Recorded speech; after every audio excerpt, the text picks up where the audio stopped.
So in a lot of our videos, we've often touched on the fact that we lived in Australia, me for 5 months and you for a year, wasn't it? I think it was like 9 months. 9 months, Yeah. almost a year. So we did the typical UK going to Australia travel visa kind of situation. We've got a lot to share about what happened when we were over there, and we thought it would be a helpful video for anyone who's thinking of moving to Australia, or even if you're not and you're just kind of interested to hear about the experiences of moving away from the UK and doing a working visa abroad. Then strap yourselves in for another story time / informational video. Can we first address, I mean, this might not even be an elephant in the room to anyone but me, but can we address the balayage? Because I'm feeling like my hair's looking really different, and I've never been this blonde since we were about 11 years old when we dyed our hair, and like you wanted to go blonde, I wanted to go dark brown, and I've been thinking about it for a while, and I decided to take the leap and get some balayage. She kept saying to me, she was like, there's not going to be much of a difference, like it's going to come out light brown, if that. She was like, if you look, it'll come out light brown. And then when she took the foils out, she was like, oh, it's lifted really well. And I looked in the mirror and I was like, oh my god, am I actually like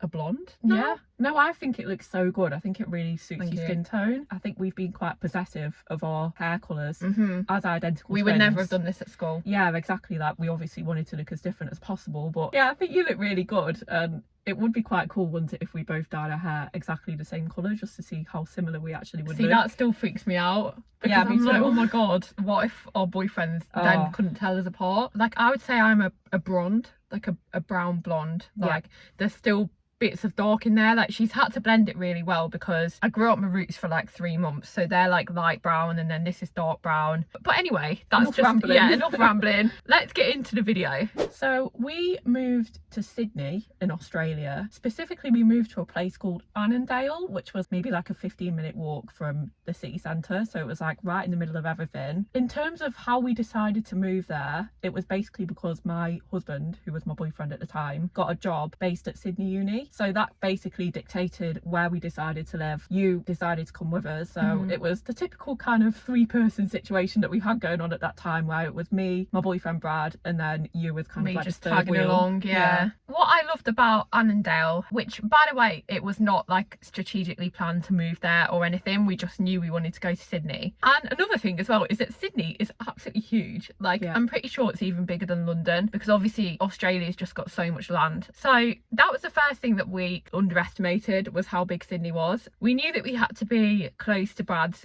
uni, and that just so happened to be near the city centre of Sydney, which I think was good because that's what we wanted. Imagine if his uni was in some like barren bogan area of in the suburbs. So to start by talking about the process of finding a house, finding a place to live in Australia, what do you need to know if you're coming from the UK? For us, we actually decided to get an Airbnb for 2 weeks while we were looking for houses, which is what I would recommend anyone else to do, because it's too stressful otherwise. Like, it was a stressful situation as it was trying to find a place to live in 2 weeks. I don't actually think it's possible to find a place before you move to Australia, because that would be ideal if, you know, we could look for places while we are still in the UK and then we could have something secured before we went over there. But most places that we went to look at, it was like in-person viewing only, like you couldn't view online. And yeah, I don't think there's many places that would be willing to get into a rental contract with you without actually like seeing your face, and also just like the proof that you're here in Australia and like you've committed to this. Exactly. So first piece of advice is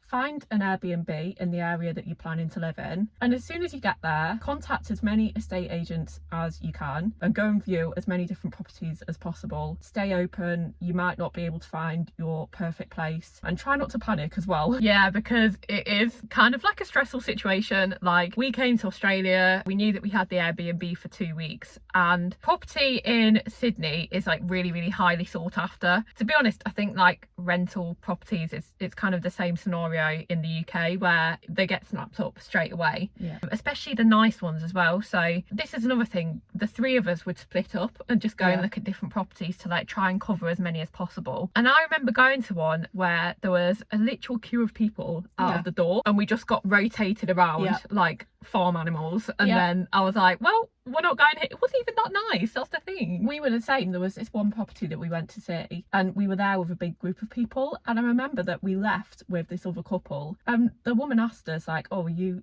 two interested in this place?" And we were like, "Yeah." Are you? And she was like, "Yeah." And there was this kind of like feeling between us, like knowing that we both wanted this place. But like we said, just try and stay positive, because you will find somewhere in the end. There are so many opportunities, and actually for us, we found an amazing place that suited us perfectly, because it had recently been an Airbnb, I think.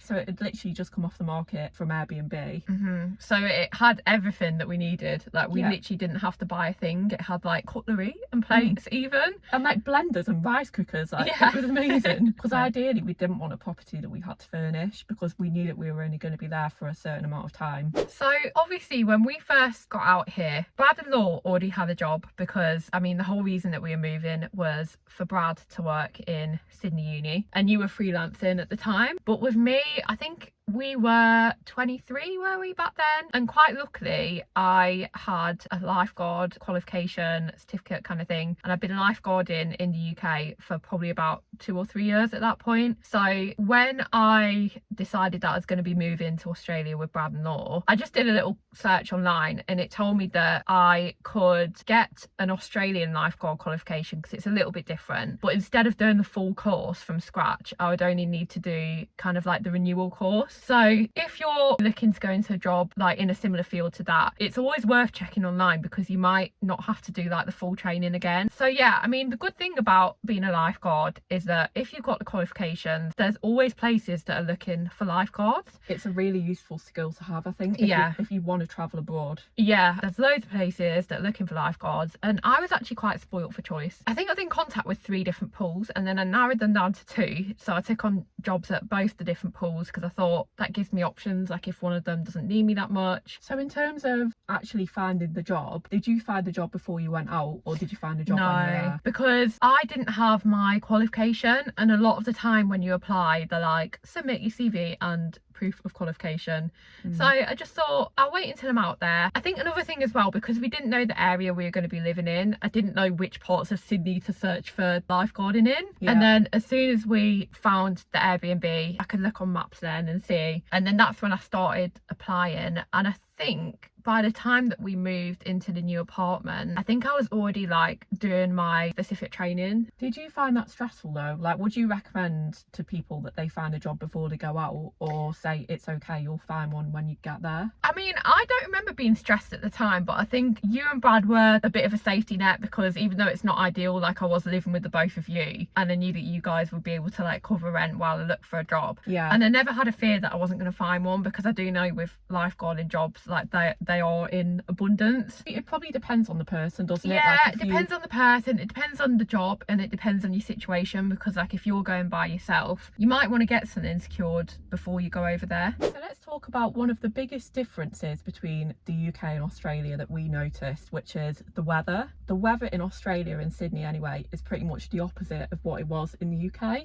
So we flew over in October, and we were obviously just going into winter in the UK, but in Australia it was just going into summer. We were very strategic about that, because Yeah. we wanted to have like 3 summers in a row was the Yeah. idea. And I was there, like we said, I was there for 9 months, and in that time the weather did not change massively. It just got hotter and hotter, and then it got very rainy but still hot, and then it got a little cooler before we left. There was no distinct seasons, and that was something that was really weird for me. Yeah, I mean the apartment that we stayed in, I don't think it had heating, did it? I remember when we first moved in, it would have been there April, so it was a little bit cold. I remember being a bit cold at night, but I get cold really easily. Yeah. Like I'm sure most people wouldn't even feel the cold, but I remember like putting like a big blanket on my bed to like try and warm myself up. But then for the rest of the time I was there, it was just really warm, and we just used fans most of the time. Yeah, so the weather was lovely. We're living in a place that's got aircon as well. Like that's just something that we don't have in the UK. And the weirdest thing probably was that we did the typical thing that Brits like to do when they go to Australia, which is we spent Christmas Day on Bondi Beach.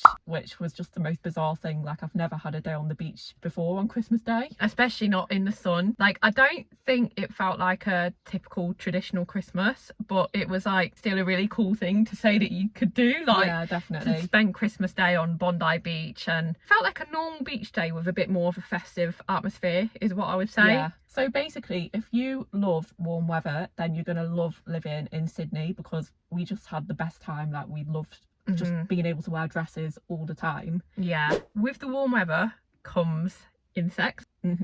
Which is so annoying. The big, horrible, like, bitey insects seem to enjoy the warm weather. Yeah, and like, just to put it out there as well, we are both really scared of insects. And I know it's silly, and I don't know where it's come from, because we used to be fine when we were kids, but that was one of my fears before we went to Australia, and unfortunately it didn't get any easier. You know what's funny is it really didn't cross my mind, because I thought we're going to be in like central Sydney, it's going to be like a built up town, like there's not going to be insects there surely. Like, I thought they'd be out in the sticks. But yeah, no, there definitely was. I think in terms of like spiders, like, it wasn't like you see massive spiders every day. It wasn't like that situation, but it was kind of like, even when we were seeing them, which was probably once every 2 months or so, it was always a horrible surprise. Oh yeah, it was always horrendous, because the huntsman spiders are no joke. Like, they are massive. And that was mostly what we saw, wasn't it? Yeah. Like, we didn't see any poisonous ones. It's so funny, because like, you'll learn to identify the different spiders. Yeah. Because like, you'll see one and you have to like Google it to check whether it's poisonous or not. That was a big kind of wake up call, wasn't it? It was like, we are in Australia now. So our insect encounter actually happened pretty quickly after we moved to Australia. We were at the Airbnb, I think we were probably about a week in, and I remember coming downstairs. In fact, you screamed and I was upstairs, and I remember coming down and you'd like turned over a pan that was in the sink, and there was this absolutely massive huntsman spider on the other side of the pan. It was a very long process to get it out, because Brad was at work or something, and it was just me and you, and they run so quickly. Like, they must do like 10 miles per hour or something. It's insane. We'll put the video on the screen though, because I'm sure we've still got the video of the process. Oh yeah, 100%. We had to put the small pan in a big pan, the pan on a chair, and then take the chair outside. It was like as many like variables as possible, like, so that it couldn't get on us. And I remember messaging the Airbnb host and being like, oh, there was a massive huntsman spider, and she was like, oh yeah, that's pretty normal. Yeah, I think we actually bumped into the neighbours and we showed them a picture, and they were like, oh yeah, that's just a baby one. And we were like, what the hell? But yeah, we did see bigger ones after that, so that probably was like a medium-sized one. I kind of expected to see spiders here and there, but the main insect that I didn't expect to be an occurrence at all, like, it didn't even cross my mind, and I've never even heard of this either, was the cockroaches. So they were literally everywhere, which again, you just wouldn't expect for a built-up city. But I would be walking home from work, like sometimes I'd have like really early or really late shifts, and if it's dark there's going to be cockroaches, like that's just what it is. And I'd be walking home and they'd just be like running about the pavement in front of me, or like you'd go to the toilet at night, or you'd like go to the kitchen. Oh, the kitchen was the most feared place at night, because there was always a cockroach running around. But there was always a cockroach in the bath as well. Every morning, guaranteed, you get up and there'd be a cockroach in the bath.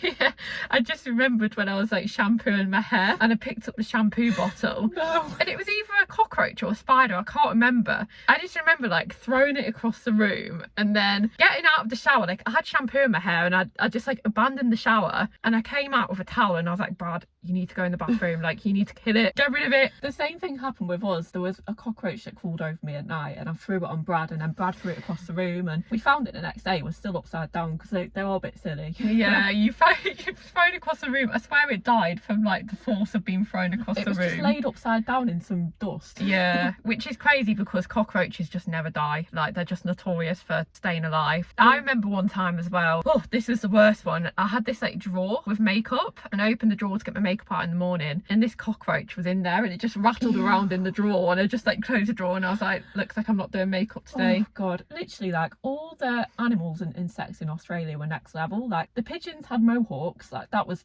amazing. Yeah, the magpies were really aggressive. Like, there was stories all the time about, I think there was people cycling and the magpies were attacking the cyclists. It's called swooping, isn't it? Where, because we saw loads of cyclists with helmets on with bits of like twigs and like sticks coming out, and I was like, what the hell is that? And Brad was like, oh, it's for the swooping like to stop them from coming down. And then even the ants, we had a major ant problem where we live, and it's not like anything that we've ever experienced in the UK. And I remember, this is a disgusting story, I had some honey in the cupboard, and one day I looked in the honey and I realised that there was loads of ants floating in the top of the honey. You really don't get that in the UK. Yeah. I mean, we saw everything, like outside of our flat on the electricity line there was a dead, was it a possum that was just hanging there for ages. There was, I think we saw one snake, didn't see as many snakes as I expected, but we saw one by Bondi Beach. There were so many exotic birds as well, like do you remember all the cockatoos?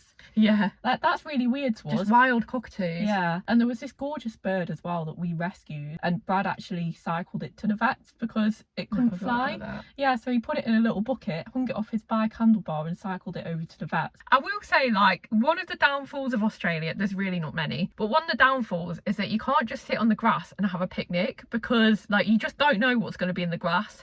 Like, I soon realised that because in the UK, like, on a sunny day, you go to a park and you sit in the field and you just chill out. And I was like, I can't do that over here because, like, I'm risking my life. There's birds with long beaks as well, like, that literally just reminded me, like... Oh, is it the ibises? Is that what they were called? I'm not sure what they are, but, like, in the city, we used to go and get some, like, really delicious, was it like Thai desserts? Thai desserts, yeah. And I remember just sitting and trying to eat them, and these birds with the big long beaks were trying to eat our food. What we're trying to say is there is a lot of insects and scary animals, but we are notoriously like scared of insects, and we survived it and we were fine, and you do kind of get used to it. And then when you come back to the UK, you feel like invincible for a while. Literally, you can handle anything, like even a small spider, you're like, I don't care.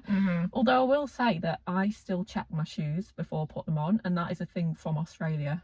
I'll always check my shoes before I put them on now. So the food in Australia is something else that we really love. I think with them having like such a diverse culture, and they have a lot of people coming from Asia, so especially in Sydney, so the food is something we really enjoyed. And what's funny as well is that I actually went veggie. So you're veggie normally and I'm not, and I went veggie for the whole time I was in Australia because there's just so many amazing veggie options. If you're a foodie, you will love Australia. Basically, there's so many good choices. Or I want to be specific, you'll love Sydney because obviously Australia is a big place, and you will find yourself doing that if you move to Australia. You'll just assume that everything is like Sydney, and that's not true. So to use that as a segue, actually, let's talk about travel, because I was able to travel a little bit. Obviously, when we went, it was just before COVID, so we didn't really get to do all the experiences that we wanted to do, but I did have the chance to go to Wollongong, which is really close to Sydney, and the Gold Coast, which was I think about an hour and a half away on a plane. I would really recommend doing the Gold Coast. If anyone moves to Sydney, make sure that you do the Gold Coast because it is just so beautiful, like to the point where me and Brad actually like fantasized about living there because it just looks so nice. Yeah, I remember being so jealous when you came back from that trip. But we also did like a few kind of local things in Sydney as well. So we went to a wildlife park. This was really important for us. We wanted to go to a wildlife park and not a zoo because you just get a different experience. It is more hands-on, like we got to feed some baby goats, and we didn't get to hold a koala. It was on a tree, wasn't it? So we got to like stroke it, and that was just one of those really cool experiences where it's like, Mom, I'm in Australia, like you can put it on your Instagram. And we went to Luna Park as well, which is, it's kind of like an old-fashioned amusement park, so we had a fun day there as well. But one of the things that we wish we could change is